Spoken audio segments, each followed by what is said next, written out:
ನಮಸ್ತೆ ವೀಕ್ಷಕರೇ, ಕಲಾಧ್ಯಾನಕ್ಕೆ ಸ್ವಾಗತ. ನಾನು ನಳಿನಾಡಿ, ಸಾಹಿತಿ, ಸಂಶೋಧಕಿ ಹಾಗೂ ಹವ್ಯಾಸಿ ಪತ್ರಕರ್ತೆ. ಇವತ್ತು ನಾವು ಕಾರವಾರಕ್ಕೆ ಸಮೀಪ ಇರುವಂತಹ ಗೋವಾ ಬೀಚ್, ದಕ್ಷಿಣ ಗೋವಾದಲ್ಲಿದ್ದೀವಿ. ಪೊಲೆಲಂ ಬೀಚ್ನ ಒಂದು ಸುಂದರವಾದ ಚಿತ್ರಣವನ್ನು ನಿಮಗೆ ತೋರಿಸ್ತಾ ಇದ್ದೀನಿ. ಇಲ್ಲಿ ಸೂರ್ಯಾಸ್ತಮನ ಭಾಳ ಸುಂದರ ಅನಿಸುತ್ತೆ.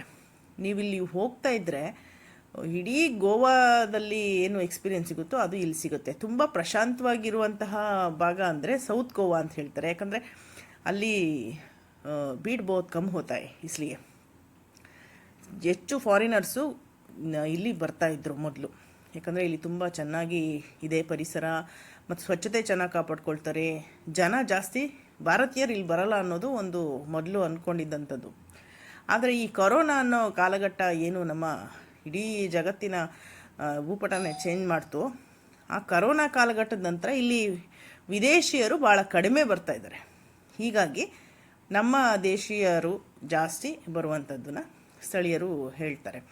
ಮತ್ತು ಮತ್ತೊಂದು ವಿಷಯ ಅಂತಂದರೆ, ಈ ಗೋವಾ ಸಮುದ್ರ ತೀರದಲ್ಲಿ ಬೋಟಿಂಗ್ ಮಾಡೋರು ಮತ್ತು ಹೆಚ್ಚಿನವರು ನಮ್ಮವರೇ ಇರೋದು.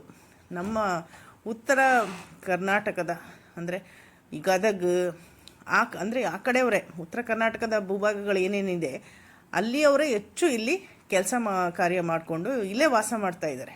ಮಕ್ಕಳು ಮರಿ ಎಲ್ಲ ಇಲ್ಲೇ ಸಣ್ಣ ಸಣ್ಣ ವ್ಯಾಪಾರ ಮಾಡ್ಕೊಳ್ಳೋದು. ಅಂದರೆ ಕೈಯಲ್ಲೇ ಒಂದಷ್ಟು ಸಮುದ್ರದ ಉತ್ಪನ್ನಗಳಾದಂಥ ಶಂಖ, ಇದರಿಂದ ಆರ್ಟಿಫಿಷಿಯಲ್ಲು ಸರ, ಬಳೆ, ಬ್ರೇಸ್ಲೆಟು, ಈ ಥರದ್ದೆಲ್ಲ ಪುಟ್ಟಾಗಿ ಇಟ್ಕೊಂಡು ತುಂಬ ಲೇಡೀಸು ವ್ಯಾಪಾರ ಮಾಡ್ತಿರೋದನ್ನ ನೋಡಿದೆ. ಚಿಕ್ಕ ಚಿಕ್ಕ ಮಳಿಗೆಗಳು ಹಾಕ್ಕೊಂಡಿದ್ದಾರೆ. ಸಾಕಷ್ಟು ಕೆಲಸಗಳನ್ನ ಇಲ್ಲಿ ಅವರು ಸಮುದ್ರ ಮುಖೇನ ಪಡ್ಕೊಂಡಿದ್ದಾರೆ. ಅಲ್ಲಿ ಸಿಗದಂತಹ ಆದಾಯ ಬಹುಶಃ ಇಲ್ಲಿ ಅವ್ರಿಗಿದೆ ಅನ್ನೋದು ನನ್ನ ನಂಬಿಕೆ. ನಾವು ಪೊಲೆಲಂ ಬೀಚ್ಗೆ ಹೋಗುವಂಥ ರಸ್ತೆಯನ್ನು ಗಮನಿಸಿದ್ರೆ ಒಂದು ಚೂರು ಅಲ್ಲಿ ಒಂದು ಹಂಪು ಭಾಳ ಕಡಿಮೆ, ಹಂಪು ಸಿಕ್ಕಿದ್ದೆ ಭಾಳ ಕಡಿಮೆ. ಅದ್ರ ಜೊತೆಗೆ ಎಷ್ಟು ದೂರ ಹೋದ್ರೂ ಒಂದು ಚೂರು ಟ್ರಾಫಿಕ್ ಜಾಮ್ ಇಲ್ಲ. ನಾವು ಸೌತ್ ಗೋವಾ, ನಾರ್ತ್ ಗೋವಾ ಅಂತಲ್ಲ, ಎಲ್ಲೂ ಟ್ರಾಫಿಕ್ಕು ನಿಂತ್ಕೊಳ್ಳೋದೇ ಇಲ್ಲ ಜಾಮಾಗಿ, ಅದೊಂದು.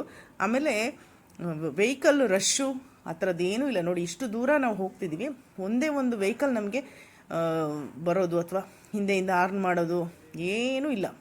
ಪ್ರಶಾಂತವಾದ ಒಂದು ವಾತಾವರಣ. ಅದಕ್ಕೆ ಬಹುಶಃ ವಿದೇಶಿಯರು ಈ ಸ್ಥಳಗಳನ್ನ ಪ್ರಿಫರ್ ಮಾಡ್ತಾರೆ ಅನಿಸುತ್ತೆ ವಿಸಿಟ್ ಮಾಡೋಕ್ಕೆ. ಇಲ್ಲಿ ಒಂದು ಆರ್ಟಿಸ್ಟು ಕಲೆಯನ್ನು ಗಮನಿಸಿದೆ. ನಂತರ ತುಂಬ ಚೆನ್ನಾಗಿ ಸೂರ್ಯಾಸ್ತಮಾನ ದೃಶ್ಯಗಳನ್ನ ನಾನು ಕಣ್ತುಂಬಿಕೊಂಡೆ. ವೀಕ್ಷಕರೇ, ಪೊಲೆಲಂಗೆ ಹೋಗೋಕ್ಕೆ ಮುಂಚೆ ನಾವು ಏನು ಹೈವೇಯಲ್ಲಿ ಕಂಡಂಥ ದೃಶ್ಯ ಇದು. ಪೊಲೆಲಂ ಸಮುದ್ರ ನಾವು ಇಲ್ಲಿಂದ ನೋಡ್ಬೋದು ದೂರದಿಂದನೇ. ನಂತರ ಹೋಗಿ ಅಲ್ಲಿ ಸೇರಿದ್ದು ನೋಡಿ, ದೂರದಿಂದನೇ ಎಷ್ಟೊಂದು ಒಂಥರ ಪೀಸ್ಫುಲ್ಲಾಗಿ ನಮ್ಮನ್ನು ಕೈ ಬಿಸಿ ಕರೆಯುತ್ತೆ ಅನ್ನುವಂಥದ್ದು.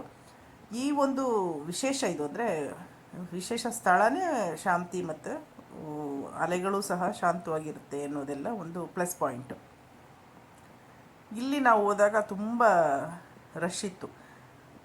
ಇದು ಏಪ್ರಿಲ್ ಸಮಯ ಆಗಿರೋದ್ರಿಂದ ಸಾಕಷ್ಟು ಪ್ರವಾಸಿಗರು ಅಲ್ಲಿ ಈಗಾಗಲೇ ಬಿಡಾರ ಹೂಡಿದ್ರು. ಅದು ಸಂಜೆ ಒಂದು 3-4 ಗಂಟೆ ಆಗಿತ್ತು ನಾವು ಹೋದಾಗ. ಸೊ 4 ಅಂತೂ ಆಗಿತ್ತು, 4:30. ಸಾಕಷ್ಟು ಜನ ಆಲ್ರೆಡಿ ತಮ್ಮ ಒಂದು ವಿಹಾರವನ್ನು ಕಳೀತಾ ಇದ್ದರು.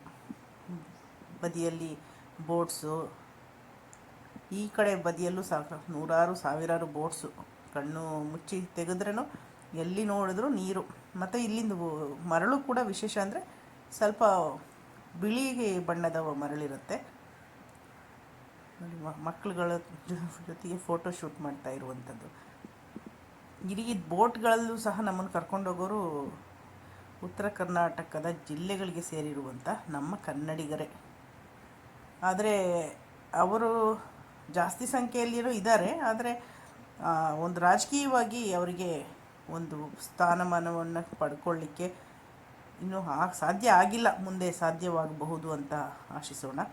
ಸೂರ್ಯ ತಕ್ಕ ಮಟ್ಟಿಗೆ ಇಳಿತಾ ಇದ್ದಾನೆ, ಇನ್ನೂ ಇಳಿದಿಲ್ಲ, ಪೂರ್ತಿ ಇಳಿದಿಲ್ಲ.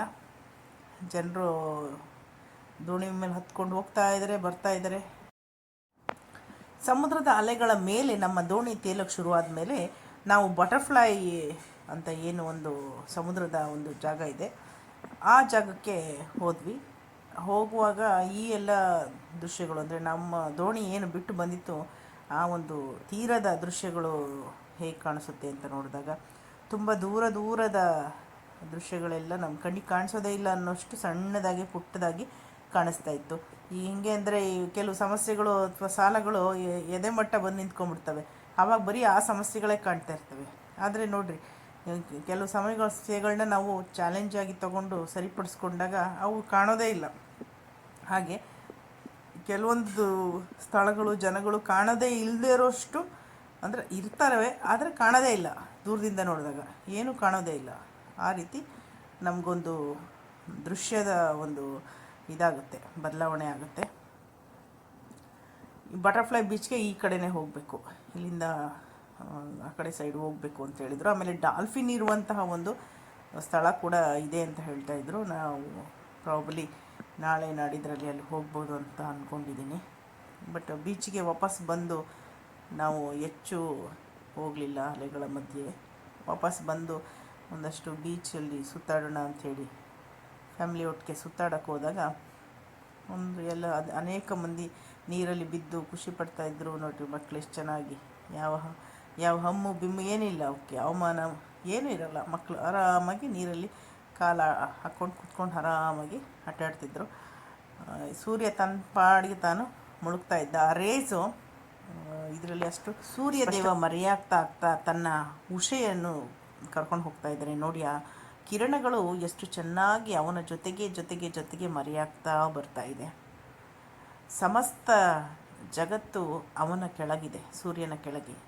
ಅನಂತ ಜನ ಕೋಟಿ ಆ ಸೂರ್ಯನ ಕೆಳಗಿದೆ. ಆದರೂ ಆ ಸೂರ್ಯನಿಗೆ ಒಂಚೂರು ಅಹಂಕಾರ ಇಲ್ವಲ್ಲ. ಅದು ವ್ಯಕ್ತಿತ್ವ ಅಂದರೆ.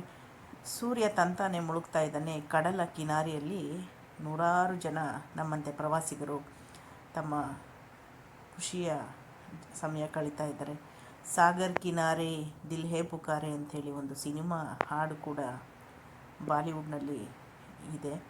ಹಾಗೆ ಕಡಲ ಕಿನಾರೆಯಲ್ಲಿ ವಿದೇಶಿಯರು, ಸ್ವದೇಶಿಯರು. ಸೌತ್ ಗೋವಾದ ಅನೇಕ ವಿಶೇಷಗಳಿಗಾಗಿ ನನ್ನ ಚಾನಲ್ನ ಗಮನಿಸ್ಬೋದು. ಧನ್ಯವಾದಗಳು ವೀಕ್ಷಕರೇ.